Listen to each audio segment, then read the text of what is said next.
Okay, shoot, talk. So you blow into the machine, right? A spirometry. Is that the same machine? Is that the same machine as like a PFT, or is it something different? Yeah, a PFT machine, a big machine does more. A spirometer, you can just use a little handheld one. Doesn't take much. And all it gives you is three numbers. The first number is FVC. That's forced vital capacity.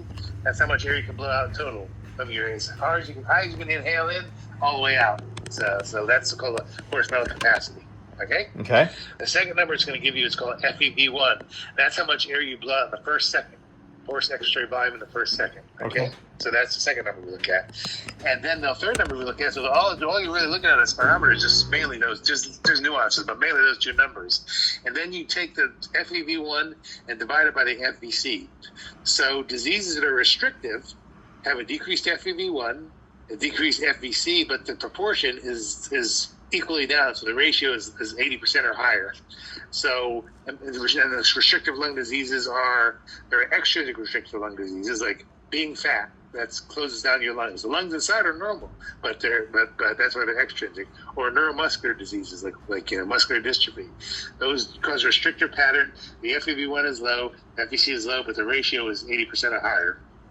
Then there are intrinsic restrictive diseases, like things that are in the lung itself, like pulmonary vascular disease, like pulmonary fibrosis. Those are intrinsic. Heart failure. Those are things that are intrinsic to the lung. So those are the restrictive lung diseases. You did the FEV1, did the FVC.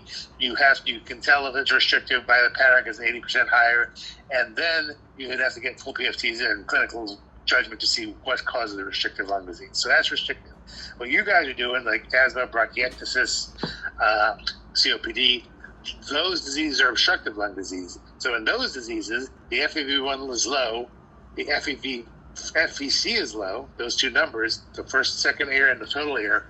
But since the bronchiectasis, asthma, bronchitis, COPD, they affect the bronchial tubes, the intermediate bronchi tubes, it's called the bronchioles, the FEV1 is actually proportionally very low compared to the total FVC. So they're both low, but the ratio is much lower. But by definition, obstructive lung diseases are less than 70%. So if you don't know someone's short of breath, you get a chest X-ray, of course, but the other thing you do is get a spirometry. So if it's a normal ratio, you say, okay, I got to look down a restricted path. Fat, interstitial processes, neuromuscular disease. If it's low, the FEV1 ratio over FVC is less than 70%. I gotta look for obstructive diseases, which are asthma, COPD, bronchitis, bronchiectasis. You guys are doing bronchiectasis, right? That's correct. We're doing, yep. Right. So spirometer primarily use diagnosis. I did in my office for free every time because I wanted to see if they were worse or better. It'd be like if you had worsening bronchiectasis, you might have a worsening obstructive pattern or a more severe obstruction.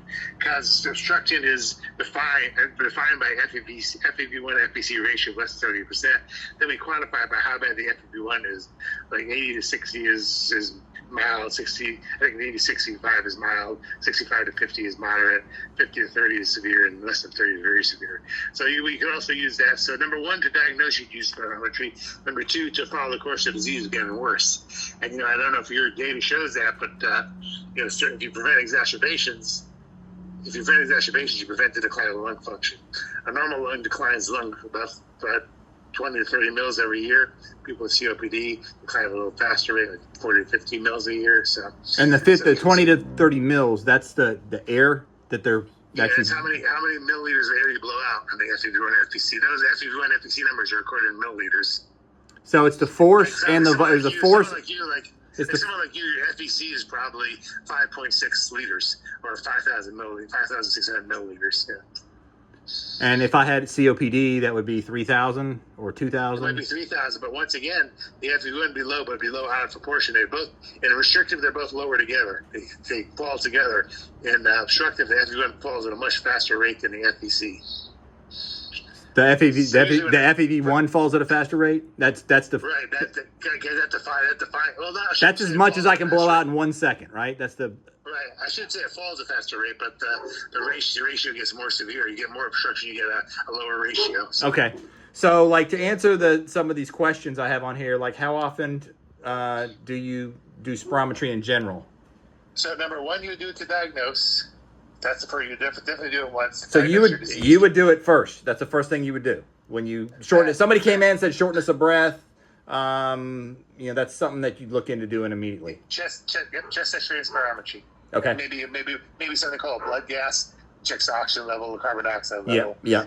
So the blood gas. Also, some people get short breath because they're acidotic.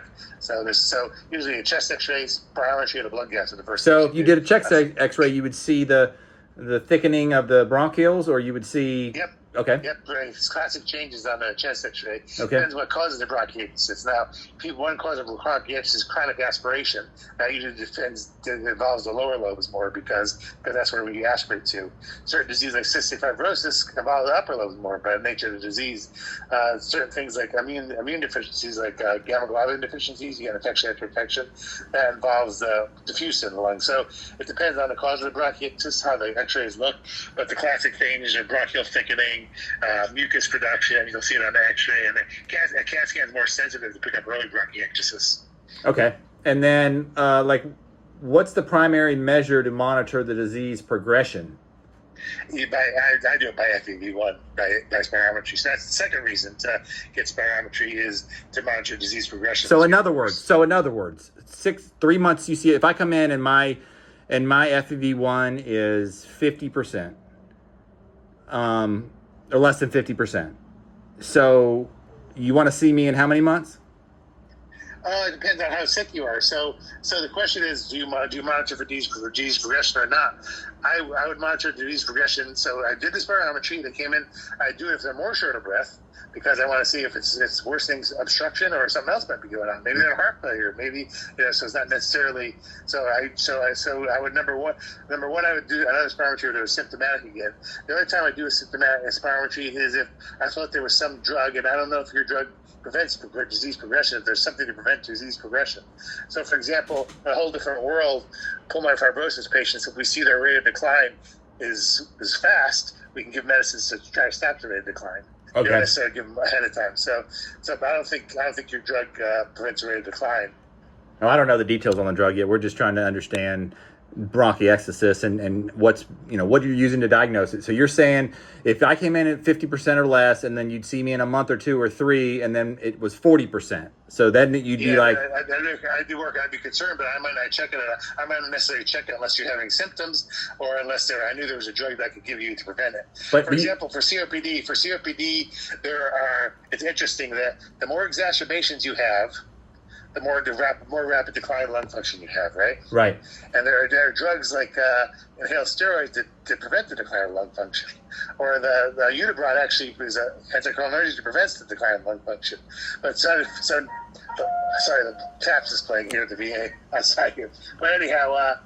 But no study's ever shown directly like Unibron will actually decrease the decline of lung function. We know it decreases exacerbations, and we know the more exacerbations you have, the worse lung function is, but there's no connection. We don't get that magic bullet there and make a fortune like, we can prevent the decline of lung function. Yeah. So same thing with all the inhaled corticosteroids. They reduce exacerbations, and we know exacerbations make your lungs go down quicker, but it doesn't. What's the primary spirometry measure to monitor the disease progression? So spirometry. I use FEV1 rate. Those 3 numbers: FEC, FEV1, FEV1%. Okay. All right. And then what's the practitioner's general expectation for pulmonary function decline in bronchiectasis? It's probably about 50 to 60 mils a year, but I don't think a primary would know that. A pulmonologist might know that. So 50 to 60 what? Milliliters a year. Yeah. So that's the decline.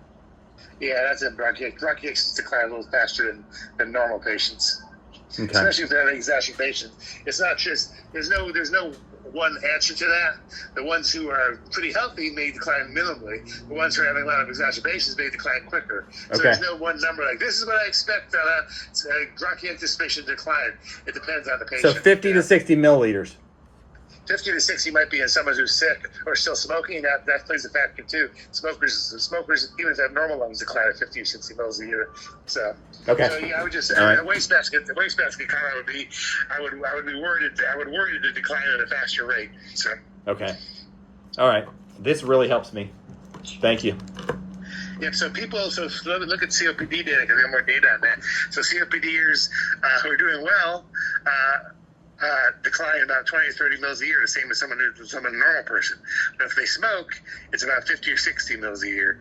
If they have exacerbations, it's about 50 or 60 mils. If they have both, it's about 120 mils. It's additive. So it depends on it's more than just one factor. You may have a bronchiectasis patient doing really well, and you have well controlled, and you have them on inhaled antibiotics like you're selling, and they're doing really well, and they don't decline much at all, even as slow as a normal person. So if you know, when you say bronchiectasis, and you know it's when you see that X-ray and you see those bronchioles lower that are thicker and not narrow.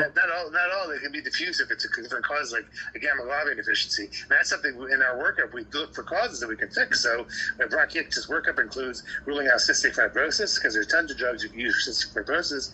It includes looking for gamma immunoglobulin deficiencies. It doesn't give people gamma globulin once a month. It looks for people who are aspirating all the time, like they're chewing, they don't realize they're choking on their food. Right. We can do speech therapy for that and get them fixed. So the first thing in bronchiectasis is look for the cause of it, and not just diagnosis, spirometry, CAT scan. Okay, we know you have bronchiectasis, chest X-ray, but the next question is, why do you have bronchiectasis? So yeah, okay, I got you. So if you had a low FEV1 ratio, FEV1 FVC ratio, am I saying that right? If you had that low, yeah, that's correct. Then That's you would see. You'd also look at the X-ray, and if you saw some type of a artery or bronchial changes, then that would say, okay, this is bronchiectasis. Yep. You can Google it, look up X-ray changes, bronchiectasis. Okay. X-ray, all kinds of examples. Okay, perfect. Yep. And I got some pictures of it too. So, all right, awesome. That helps. Of course, MAI is say it's a cause of bronchiectasis. A lot of times in the real world, what we see as far as MAI or MAC is we see the bronchiectasis come out first, and MAC take for some other reason. The MAC set up shop there because it's a damage. MAC tends to set up in damaged lungs. So when someone says, "Oh, I had a patient with bronchiectasis because of MAC," I'm like, let's make sure there's nothing else going on. The MAC just came for the ride, So typically, you're seeing the bronchiectasis will happen first. Right. And then the MAC saying, we see all this shit show going on. Let's hang out here and make it worse. Because it's harder when you have damaged lungs. Just that it involves the bronchial tubes and the cilia. It gets all the mucus production. Right. It involves all the it hurts the lung defense mechanisms.